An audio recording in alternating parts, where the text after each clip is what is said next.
के लिए हम आपका शुक्रिया अदा करते हैं। हम धन्यवाद देते हैं कि प्रभु आपने आज हमें मौका दिया कि एक बार फिर से प्रभु हम आपकी हुजूरी में आ सके, आपके सन्मुख आ सके। और प्रभु आपने हमें ये मन दिया कि प्रभु आज हम आपके वचन को बोलने का साहस करने पाए। और प्रभु याद बांधकर जब प्रभु हम आपके कलाम को लेकर आज प्रभु इस ऑनलाइन वर्शिप के माध्यम से लोगों के साथ मिल रहे हैं, और प्रभु होने देना कि इसमें प्रभु जी मेरे शब्द नहीं, मेरा ज्ञान नहीं, मेरी बातें नहीं, लेकिन आपकी आवाज लोगों तक पहुंचने पाए और लोग इस बात को सुन सके, मान सके कि हमारा शांति का राजकुमार आज मेरे पास है कि नहीं। मेरे पास अशांति क्यों है? क्योंकि यीशु मेरे पास नहीं है। मेरे पास तनाव क्यों है? क्योंकि यीशु मेरे पास नहीं है। मुझे चिंता क्यों है? क्योंकि यीशु मेरे पास नहीं है। और मैं आज यीशु का आलिंगन करूंगा, आज मैं यीशु को अपना बनाऊंगी, आज मैं यीशु को अपना जीवन दे दूंगा, आज मैं यीशु के सामने नतमस्तक हो जाऊंगी। और मेरे प्रिय लोगों, आज खुदा का कलाम आपसे बातें करने चाह रहा है और वो आपकी चिंताओं को दूर करना चाहता है, वो आपकी समस्याओं को समाप्त करना चाहता है, वो आपको चंगा करना चाहता है और उस चंगाई का उपहार लेकर वो खड़ा हुआ है। लेकिन क्या आपके जीवन में आपने यीशु को आने दिया? आज ये सोचनीय बात आपके और मेरे लिए है कि आज हमारे जीवन में यीशु है या संसार हमारे जीवन में बैठा हुआ है। हम परमेश्वर के वचन से दूर हैं, हम संसार के निकट चले गए, संसार के साथ संलग्न होते जा रहे हैं, हम प्रतिबद्ध होते जा रहे हैं संसार की जिम्मेदारियों के लिए। लेकिन क्या हम सुसमाचार की जिम्मेदारी के प्रति संलग्न है? क्या हम उस बात के लिए प्रतिबद्ध है कि yes I want to preach the gospel?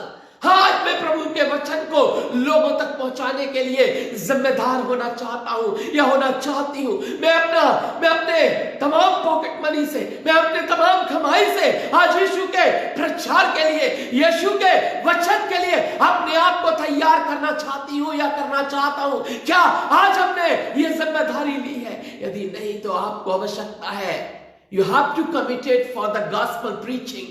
आप अपने आप को प्रतिबद्ध करें मसीह के वचन को फैलाने के लिए और मसीह के वचन को आगे बढ़ाने के लिए। आज खुदा आपसे बातें करने चाह रहा है, आज खुदा आपको बुला रहा है और आपसे कह रहा है I love you, I love you and I want to give you piece.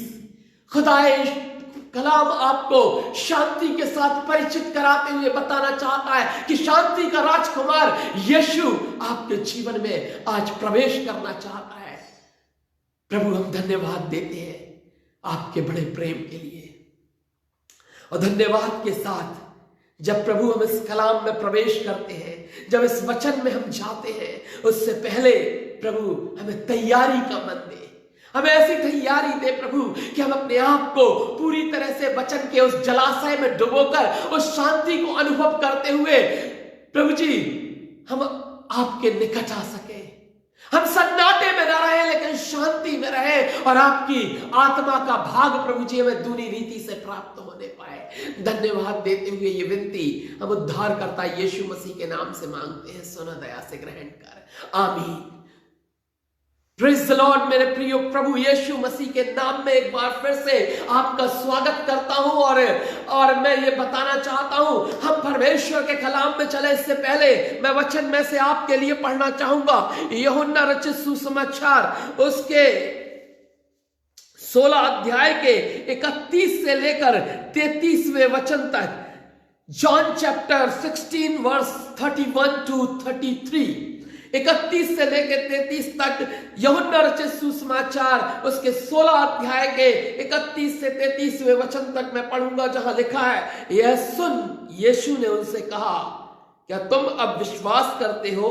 देखो वह घड़ी आती है वरना पहुंची है कि तुम सब तितर बितर होकर अपना अपना मार्ग लोगे और मुझे अकेला छोड़ दोगे। तो भी मैं अकेला नहीं, क्योंकि पिता मेरे साथ है। मैंने ये बातें तुमसे इसलिए कही हैं कि तुम्हें मुझ में शांति मिले। संसार में तुम्हें क्लेश होता है, परंतु ढांढस बांधो, मैंने संसार को जीत लिया है। प्रभु अपने वचन के पढ़े गए वचन पर आशीष दे। मेरे प्रियो, परमेश्वर का वचन हमसे यहाँ पर स्पष्टता के साथ बयान करता है। यीशु मसीह अपने शिष्यों को आश्वस्त करते हैं अपने पुनरुत्थान के पश्चात, जी उठने के बाद में इस बात को पूरी तरह से ढांढस बांधो कि मैंने संसार को जीत लिया है, क्योंकि संसार के अंदर प्रभु यीशु मसीह का पुनः जी उठना एक बड़ी गवाही का प्रमाण है। यह वह ऐतिहासिक घटना थी जिसने विश्व के इतिहास को दो भागों में विभाजित कर दिया था।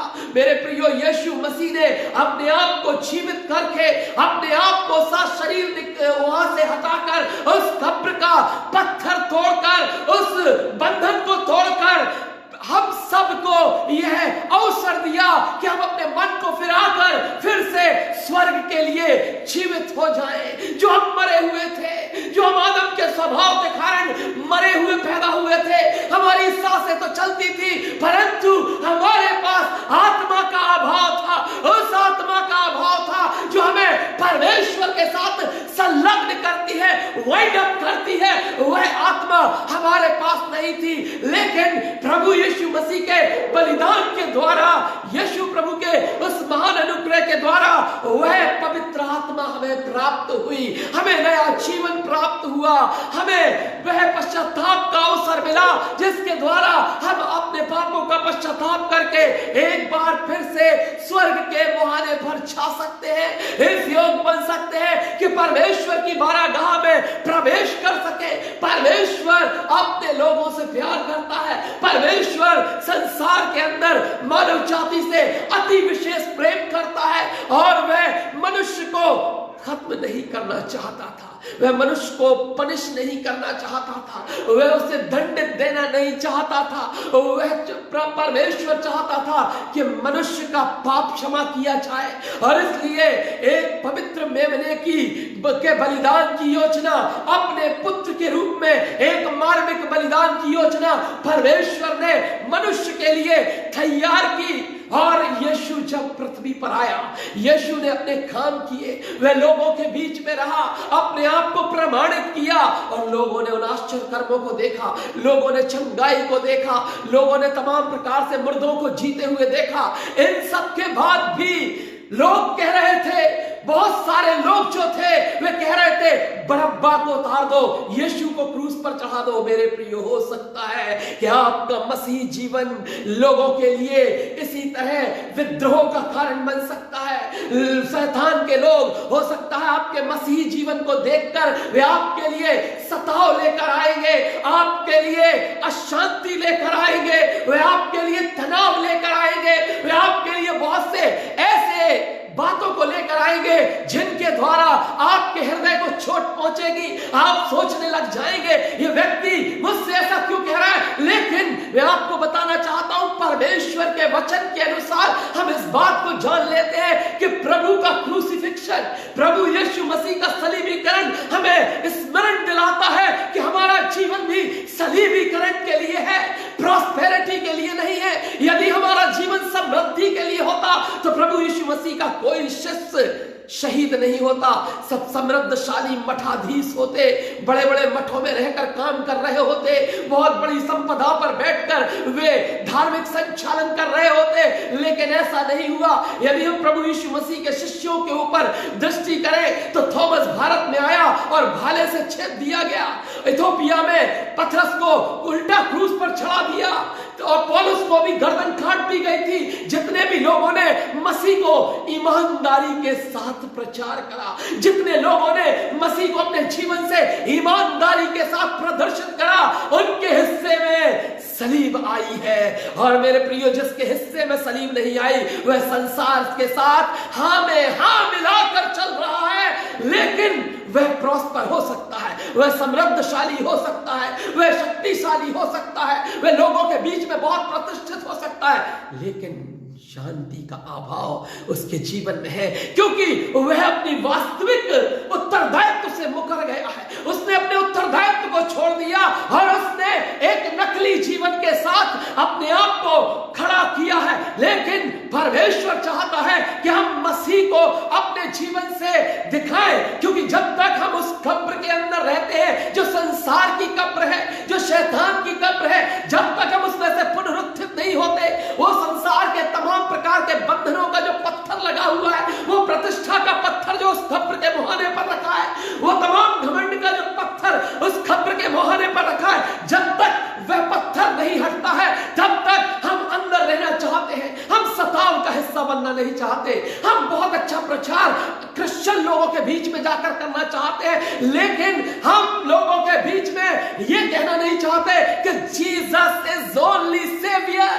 यीशु मसीह ही उद्धार करता परमेश्वर है, यीशु मसीह ही शांति देने वाला परमेश्वर है, क्योंकि उसने इतिहास को दो भागों में विभाजित करके यह बताया है, only I am so I am, I came in the world for your peace. मैं तुम्हारी शांति के लिए संसार में आया हूं और मैं हमारे जीवन से अपने आप को देखना चाहता है। वह जब यीशु मसीह अपने स्वभाव को हमारे जीवन से देखना चाहता है तो उस सलीबीकरण को भी हमारे जीवन में देखना चाहता है। जिस सलीब की मौत के द्वारा उसने कहा था, हे पिता इन्हें क्षमा कर क्योंकि ये नहीं जानते कि ये क्या कर रहे हैं। आज मेरे प्रियो, क्या हमने उस क्षमा को प्राप्त कर लिया है? क्या हमने उस शांति को पा लिया है? हमारे पास शांति का अभाव इसलिए है, हमारे पास कर्ज की अशांति है, हमारे पास बीमारी की अशांति है, हमारे पास बच्चों के हुक्म न मानने की अशांति है, हमारे पास परिवार में बिखराव की अशांति है, क्योंकि हमने मसीह की मृत्यु के स्वाद को नहीं चखा और हम एक दोहरे जीवन के साथ अपने आप को लोगों के बीच में जब प्रस्तुत करते हैं तो हम वह ईमानदारी से मसीह को प्रचारित नहीं कर पाते, क्योंकि हम सताव सहना नहीं चाहते, हम सताव का हिस्सा बनना नहीं चाहते, सतावों से हम बचना चाहते हैं, सतावों से हम अलग रहना चाहते हैं। सताव यदि हमारे सामने आते हैं तो हम कहते हैं कोई बात नहीं, परमेश्वर के वचन में लिखा है बुद्धिमान व्यक्ति की नाई हमें छिप जाना चाहिए। लेकिन मैं ये कहता हूं बुद्धिमानी ये भी है कि हमें प्रभु यीशु मसीह के वचन को लोगों तक पहुंचाना चाहिए। और जब हम प्रभु यीशु मसीह के वचन को यह कहकर लोगों तक पहुंचाते हैं कि he is the peace of prince, वह शांति का राजकुमार है, he is the prince of peace, वह शांति का राजकुमार है, तो हमें यह बताना होगा कि सिर्फ यीशु ही शांति देने वाला परमेश्वर है। So I am preaching the Christ, I am preaching the gospel and I am born in Brahmin family।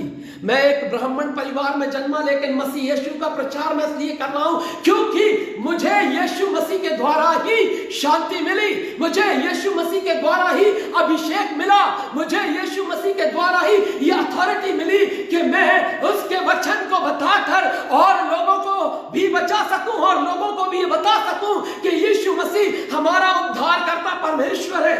मेरे प्रियो, मैं आपको बताना चाहूंगा इस वचन के अंदर कि जहां प्रभु यीशु मसीह अपने विजय की घोषणा करते हुए कह रहे हैं कि ढांढस बांधो, मैंने संसार को जीत लिया है। This is the declaration of the victory.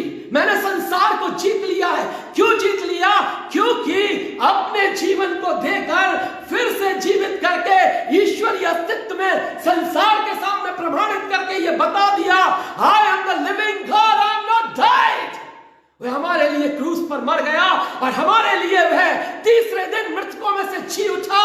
इसलिए हम विश्वास करते हैं उस जिंदा खुदा पर जो किसी सीमेंट गाले के द्वारा बनाया हुआ नहीं, लेकिन स्वर्ग में विद्यमान है और मेरे उद्धार की घोषणा करके वह कहता है, यदि तुम मेरे पास आओगे तो मैं तुम्हें विश्राम दूंगा। आगे हम देखें कौन अधिकारी है इस शांति को प्राप्त करने का जो मसीह यीशु के द्वारा हमें प्राप्त होती है। कौन है जो इस शांति को प्राप्त करता है? हम वचन के साथ देखेंगे यूहन्ना रचित सुसमाचार उसका 14 अध्याय और उसका 27वां वचन, जहां इस प्रकार लिखा है, मैं तुम्हें शांति दिए जाता हूं, मैं तुम्हें शांति दिए जाता हूं, अपनी शांति तुम्हें देता हूं, जैसे संसार देता है मैं तुम्हें नहीं देता। तुम्हारा मन व्याकुल ना हो और ना डरे। सारे डर को तुम छोड़ दो। वे डर जो तुम्हारे सामने थे, वे डर जो तुम्हें सताव पैदा कर रहे थे, वे डर जो तुम्हारे लिए संसारिक होने के कारण एक बड़ी परेशानी का सबब बने हुए थे, तुम डरना छोड़ दो। तुम्हारे अंदर से डर निकाल दो। और ये बात परमेश्वर का वचन 366 टाइम कहता है, do not fear, do not fear, तुम डरो मत, तुम डरो मत। यशायाह 41 अध्याय के 10वें वचन में परमेश्वर का कलाम कहता है, मत डर क्योंकि मैं तेरे साथ हूं, इधर उधर मत ताक क्योंकि मैं तेरा परमेश्वर हूं। इधर उधर ताकने की जरूरत नहीं है। यीशु हमारा परमेश्वर है, वह हमारे पास जीवंत रीति से है, वह हमारे पास एक ऐसे शक्ति के रूप में है जिसके द्वारा हमें विक्ट्री की घोषणा मिली है, हमें जयवंत होने की घोषणा मिली है। हमें परमेश्वर ने अपने अनुग्रह में जयवंत किया है। हम और जिन्होंने इस शांति को प्राप्त कर लिया है वह अधिकारी हैं परमेश्वर के उस प्रेममय वचन के, परमेश्वर के उस अनुग्रह के, जिसके द्वारा हमें वह शांति प्राप्त होती है। मेरे प्रियो, एक बार की बात है, एक बार मैं एक कन्वेंशन प्रचार के लिए गया तो एक बुजुर्ग दंपत्ति के यहाँ मुझे न्योता मिला खाना खाने के लिए। उन्होंने कहा, पास्टर साहब आज का जो लंच है वो आपका हमारे घर पे होगा। और जब हम पहुंचे तो बड़े खुश थे। अंकल आंटी दोनों बहुत ही प्रसन्न चित्त मुद्रा में उन्होंने हमारा स्वागत किया। और मैं जाकर उनके घर के अंदर बैठ गया और उनके घर में जब बैठा था तो मेरी नजर उनके घर में टंगे हुए उस कैलेंडर पर पड़ी जो उनके डाइनिंग टेबल के सामने लगा हुआ था। और उस कैलेंडर की तारीखों में कहीं कहीं नो शांति, कहीं कहीं हाफ शांति लिखा हुआ था। और इस बात को सोचकर मैं सोचने लगा, ये अंकल आंटी बड़े बुजुर्ग हैं और बड़े अच्छे देख रहे हैं, बड़े अच्छे तरीके से ये बात भी कर रहे हैं, बड़ा स्वागत मेरा कर रहे हैं, लेकिन इनका आंतरिक जीवन अच्छा नहीं है। इनके घर में विवाद है, ये आपस में लड़ते झगड़ते हैं, इनके घर में शांति नहीं है, इनके घर में बड़ी परेशानी है। और जो ही आंटी सब्जी का बाउल लेकर मेरे सामने आई, मैंने कहा, आंटी आप सब्जी बड़ी अच्छी बनाती है, खुशबू बहुत अच्छी उड़ रही है। अंकल पीछे से आए और वे भी मेरे साथ बातें करने लगे। मैंने कहा, आप बहुत अच्छी बातें करते हैं। बीच बीच में वे बाइबल के पदों को भी उपयोग करते थे अपनी बातचीत के दौरान। इन सारी बातों को सुनकर वो बहुत अच्छा लग रहा था। लेकिन मैंने कहा, फिर भी आपके अंदर एक बात की कमी है, आप लोग बहुत झगड़ा करते हैं। तो उन्होंने कहा, नहीं, आपको किसी ने गलत बताया है, आपको जो सूचना दी गई है वो निश्चित हमारे जलने वाले लोगों के द्वारा दी गई होगी। कुछ लोग हमसे बैर रखते हैं, हम लोग चर्च में अच्छा पार्टिसिपेट करते हैं, इसलिए कुछ लोग हमसे जेलसी रखते हैं। हो सकता है उन्होंने आपसे कहा होगा। मैंने कहा, नहीं नहीं, मुझसे किसी ने कुछ नहीं कहा, लेकिन मुझसे तो आपके घर में ही किसी ने कुछ कहा है। बोले, किसने कहा? यहाँ तो हम 3 लोग ही हैं, आप हैं और मैं हूं, मेरी पत्नी है, और यहाँ पर कोई नहीं। क्यों, तुमने कुछ शिकायत की क्या? वो अंकल आंटी से पूछने लगे। आंटी पूछने लगी, शायद तुमने कुछ बोला होगा। कैसे पास्टर साहब ये बात कह सकते हैं? मैंने कहा, आपका कैलेंडर कह रहा है जिसमें कहीं कहीं लिखा है हाफ शांति, कहीं कहीं लिखा है नो शांति।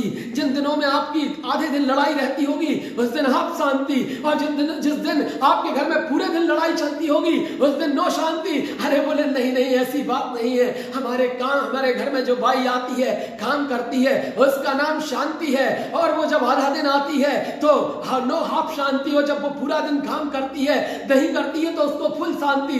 तो मेरे प्रियो, आपको संसार आदि शांति दे सकता है, कभी संसार आपको खुश दे सकता है, लेकिन यीशु मसीह है जो आपको पूरी शांति देता है, अनंत शांति देता है। और उस शांति के द्वारा आप अपने आप को चिंता मुक्त पाते हैं, भय मुक्त पाते हैं, आप अपने आप को बेचैन नहीं पाते। आपको लगता है कि हाँ, परमेश्वर की उपस्थिति मेरे जीवन के अंदर आज पूर्णता है, क्योंकि मैं संतुष्ट हूं। मेरे अंदर वो संतुष्टि है जो परमेश्वर ने मुझे शांति के रूप में दी है। मेरे पास बेचैनी नहीं है, एंजाइटी नहीं है, मेरे पास किसी प्रकार का ऊहापोह नहीं है। मैं किसी चीज को पाने के लिए तड़प नहीं रहा हूं, किसी चीज को पाने के लिए मैं झंझावत में नहीं हूं। कैसे मैं प्राप्त नहीं कर सकता तो मैं इसे छीन लूंगा, ये मुझे नहीं मिल सकती, ये सम्मान व्यक्ति मुझे नहीं करता, मैं इसे पनिशमेंट दूंगा, इसको मारूंगा, इसके साथ झगड़ा करूंगा कि तुम मुझे रिस्पेक्ट क्यों नहीं करते हो, तुम मेरी बातों को तवज्जो क्यों नहीं देते हो। ऐसा नहीं मेरे प्रियो, जिसके पास परमेश्वर है, जिसके पास यीशु प्रभु है, वह व्यक्ति सबको आशीर्वाद देते हुए हमेशा ये कहता है कि अपने सताने वालों को आशीष दो, आशीष दो। अपने सताने वालों को आशीष दो, अपने शत्रुओं के लिए प्रार्थना करो। ये हमारा सिद्धांत होना चाहिए।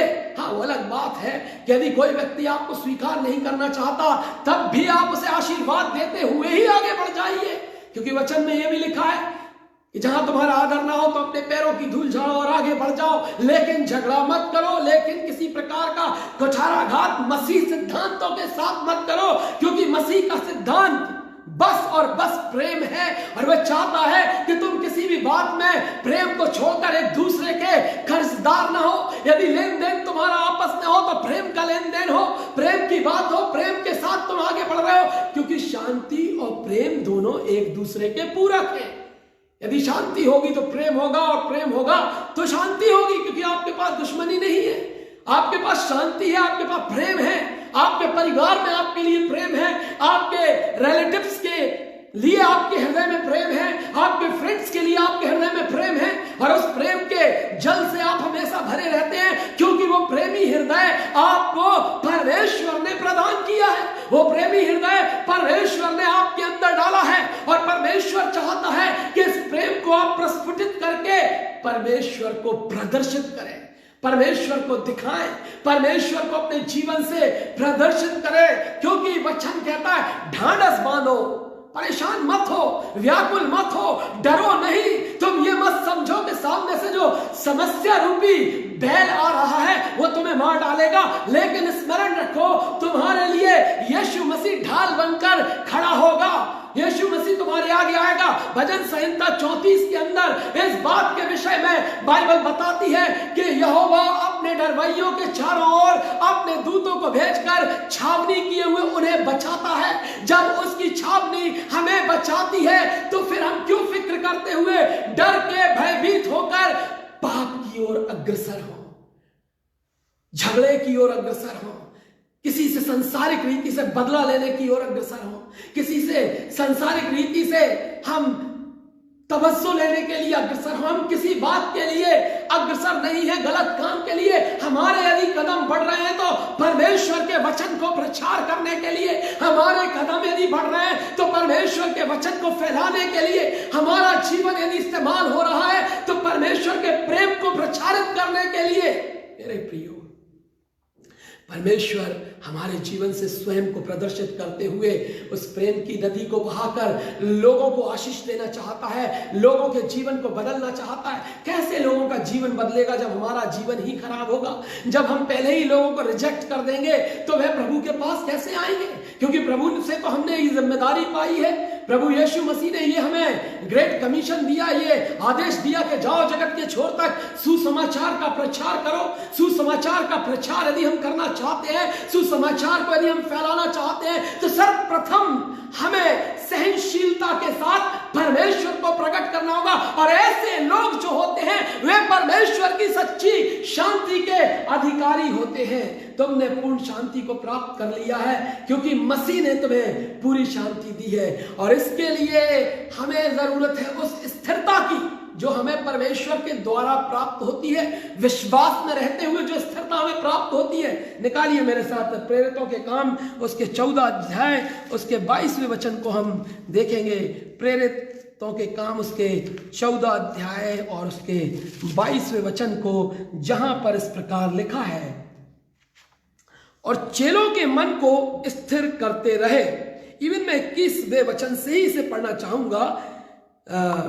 Acts chapter 14 verse 21 to 22। वे उस नगर के लोगों को सुसमाचार सुनाकर और बहुत से चेले बनाकर लुस्त्रा, इकुनियस और अंताकिया को लौट आए, और चेलों के मन को स्थिर करते रहे और ये उपदेश देते थे कि विश्वास में बने रहो, विश्वास में बने रहो। विश्वास में बने रहने का अर्थ यह नहीं कि आप क्रिश्चियन बने रहो, आप एक धार्मिक क्रिश्चियन बने रहो। विश्वास में रहने का अर्थ यह नहीं कि आप रिचुअल्स को पूरा करते रहो, आप पर्व मनाने के लिए बड़ा आनंद दिखाओ। इस समय क्रिसमस का मंथ है, लोगों के चेहरे पे बड़ी खुशी छाई हुई है, लोग कह रहे हैं क्रिसमस आने वाला है, विभिन्न प्रकार से लोग अपनी तैयारियों में जुटे हुए हैं। लेकिन क्या आप विश्वास में बने रहकर अपने क्रिसमस को मनाने जा रहे हैं? क्योंकि परमेश्वर पर्वों को मनाने से खुश नहीं होता, आपके पर्व मनाने से या आपके किसी प्रकार की परंपराओं की पूर्ति करने के द्वारा परमेश्वर प्रसन्न नहीं होता, लेकिन परमेश्वर चाहता है अपने वचन के अनुसार कि हम विश्वास में बने रहें। क्यों बने रहें? हम विश्वास में चेलों के मन को स्थिर करते रहे और उपदेश देते थे कि विश्वास में बने रहो, और ये कहते थे हमें बड़े क्लेश उठाकर परमेश्वर के राज्य में प्रवेश करना होगा। कहाँ? हमारा जो मंजिल है वो क्रिसमस मनाना नहीं है। हमारी जो मंजिल है वो ये नहीं है कि 10 किलो का केक इस बार हम बनाकर पूरे मोहल्ले में बंटवाएंगे और अपनी तुरही फुकवाएंगे कि ये एक बड़े क्रिश्चियन हैं, इनका बहुत वर्चस्व है, ये बड़ा अच्छा क्रिसमस मनाते हैं, इनका सरीके पार्टी कोई नहीं कर सकता। यहाँ पर जब इनकी क्रिसमस की पार्टी होती है तो कारों की लाइन लगी रहती है, बहुत सारे लोग होते हैं, बड़ा मजमा होता है। लेकिन परमेश्वर का वचन हमसे चाहता है कि हम विश्वास में रहते हुए क्लेश उठाकर हमें परमेश्वर के राज्य में प्रवेश करना होगा। That is our destination. वह हमारा डेस्टिनेशन है, वह हमारी मंजिल है, वो हमारा एक मुक्ति स्थान है जहां पर हमें प्रवेश करना है। और कैसे? क्लेश उठाते हुए, क्योंकि क्लेशों में रहते हुए हमें शांति के साथ प्रभु के आने की बाट जोना है। और शांति तभी होगी जब यीशु मसीह की उपस्थिति हमारे जीवन में होगी। यदि हमारे जीवन में शैतान की उपस्थिति होगी तो शैतान अपना पक्ष रखेगा कि इस व्यक्ति ने तुम्हारे साथ बुरा किया है, यह व्यक्ति तुमको अपने घर में किसी फंक्शन में बुलाना पसंद नहीं करता है, यह व्यक्ति तुम्हें रिस्पेक्ट नहीं देता है, नमस्कार नहीं करता है, और तुम भी इसके साथ वैसा ही करो जिससे कि इसे पता चल जाए कि मैं एक बड़ा व्यक्ति हूं, मैं भी तुम्हें पसंद नहीं करता। लेकिन यीशु यदि हमारे जीवन में है तो वह कहता है अपने सताने वालों को आशीष दो, श्राप मत दो। Don't curse to your enemies. परमेश्वर का वचन हमें बार बार इस बात के लिए प्रतिबद्ध करता है कि हम उन लोगों के लिए ब्लेसिंग का कारण बने जो प्रभु को जानते नहीं है, क्योंकि प्रभु का वचन उन तक पहुंचाने के लिए हमें अपने जीवन को असाधारण बनाना होगा। You know what is the असाधारण? एक एबनॉर्मल, एक स्पेशल, एक यूनिक जीवन हमें प्रस्तुत करना होगा। और यह यूनिक जीवन जो है ना, वो मसीह जीवन होता है।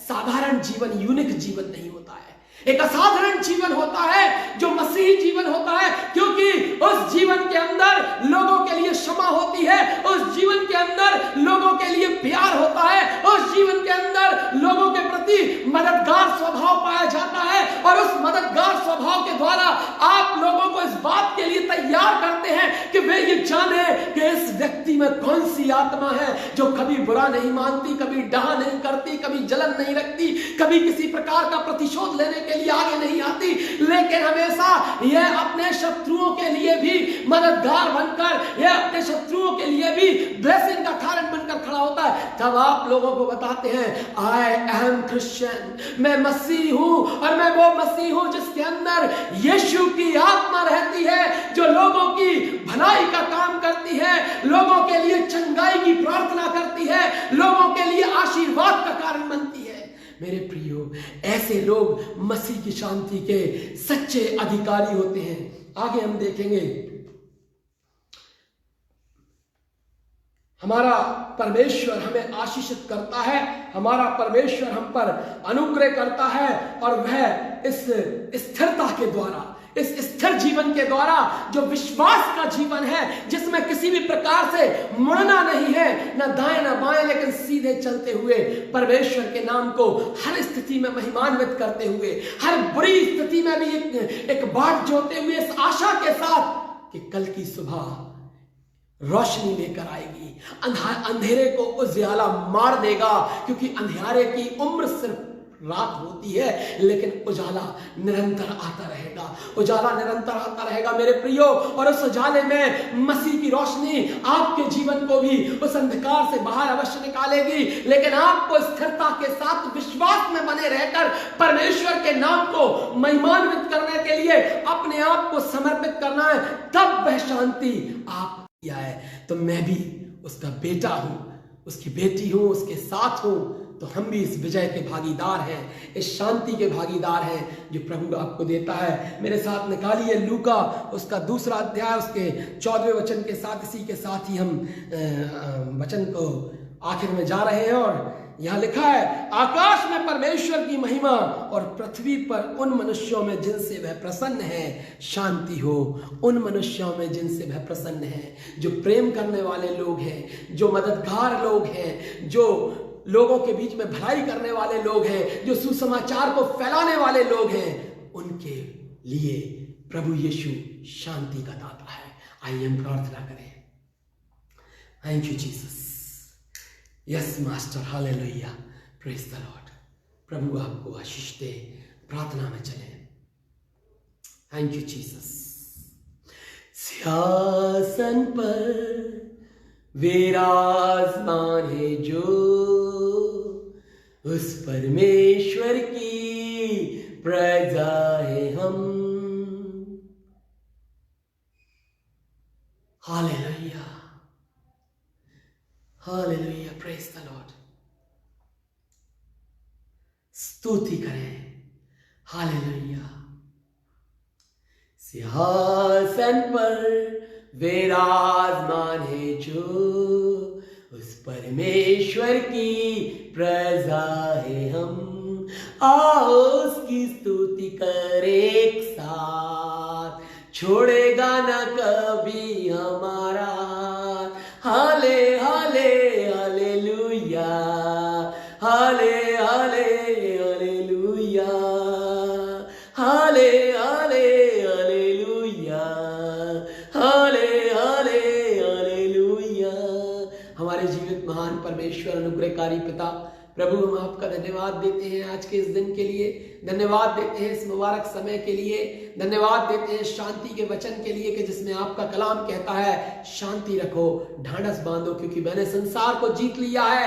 कब्र से बाहर निकलकर उस बंधन को तोड़ दिया है जो मृत्यु के डंक के रूप में सामने था, और शैतान को पराजित कर तुम्हें आशीष दी है। और इस आशीष के वारिस होने के लिए हम और आप बुलाए गए हैं। मेरे प्रियो, आज उस शांति के वचन को हम धारण कर लें अपने जीवन में, और पश्चाताप के साथ यीशु प्रभु को अपना मान ले। वे आपको शांति देने जा रहा है, वे आपसे बातें करने जा रहा है, वो आपसे अपने प्यार का मसा देने जा रहा है आपको, और आपके ऊपर अनुग्रह कर रहा है। और इसी समय आपकी भी तकलीफें आपके जीवन से दूर होने जा रही है। से आमीन।